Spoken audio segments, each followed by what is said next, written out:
All right, this is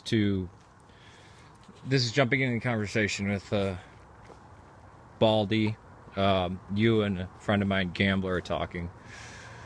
And this is concerning all Westerners who buy into the Filioque or think that it's no big deal. Now, there's going to be a problem in language, obviously, because before the beginning of time, it's hard to say.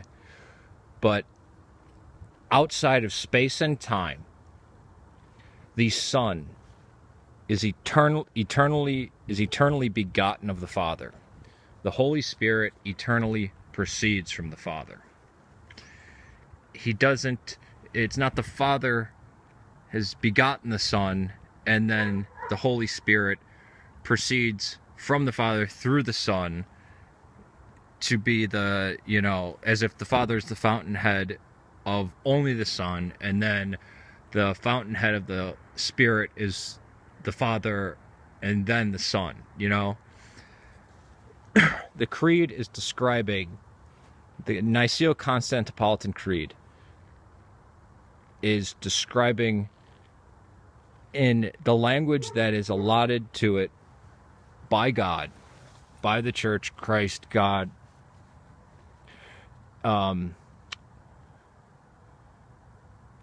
to describe the three persons of God and their actions in the limited amount of words they have, right? And the only real dispute about the first 2/3 was 1 iota. When you say the Holy Spirit proceeds through the Son, you're speaking about in time, right? Pentecost. Gambler referenced the virgin, not the virgin birth, the conception, right? This is the problem, is that when Lutherans and Roman Catholics read that, they jump from the eternal unchangeability of God, then saying, okay, and the Son means an action that happened in time. That's not what it was used for to refute the Arians in Spain. And to go and say, oh, well, the Catholics didn't really mean it that way, they didn't introduce Neoplatonism, is false, because they did. They actually fell into the base of what Arianism fell into.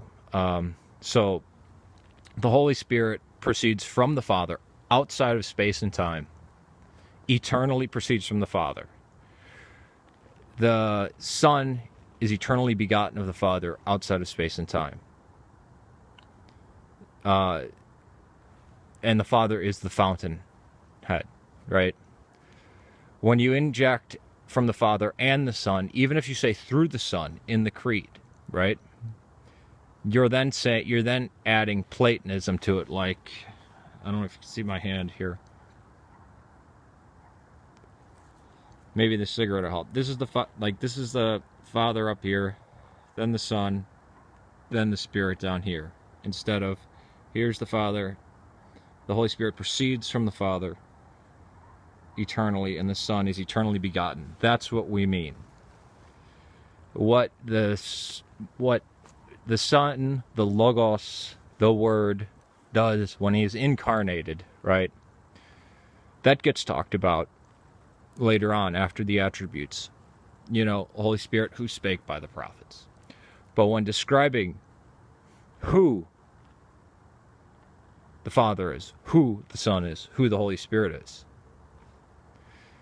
the Holy Spirit eternally proceeds from the Father, not the Father and the Son. Because that happened, the procession of the Holy Spirit through, or sent by Christ, right, happened in time and was an event that took place. But as of and again, bad words, at the beginning, at its start, at its creation, all these words are actually blasphemous to use, but I'm saying that outright, that they're totally wrong to use. But the Son is eternally proceeding from the Father, not from the Father and the Son, just as the Son is eternally begotten from the Father. He's not You know, if you were to say eternally begotten of the Father and the Virgin Mary, and then go back and say, well, no, the Virgin Mary, that happened in time, you know, people would misunderstand it. And there's plenty of Roman Catholics I've come across that do misunderstand the Filioque or understand it, whatever, however you want to play it, but say, no, it was the Father and the Son who are basically co-fountainheads, or there's this progression of almost like aeons, like the Holy Spirit is almost an archon underneath these other two, and that the Father is superior to the Son and the Son is superior to the Spirit. Do you see what I'm saying?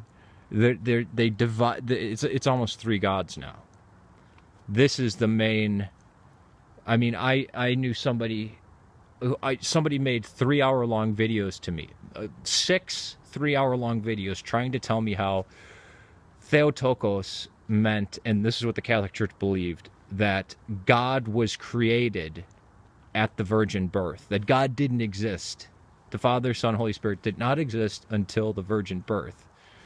Obviously wrong, obviously insane, didn't read their catechism. But this is why Orthodoxy, we have such a problem with this. And we don't understand why even the Lutherans don't drop it. Is that you can't just mess around with stuff like that. And when, yes, the road to hell is paved with good intentions, right? When the monks in Spain were trying to combat the Arians, and they put this in there, this is why Photius in 900 flipped out.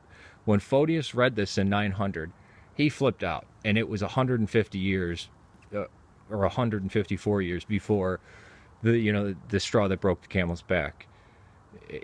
We're not nitpicking here. This is a major thing, and I don't know that any Roman Catholic who I've argued against about it has understood it. They all understand it in your way, that you can just jump from talking about the immutable God to then what happens in time and space.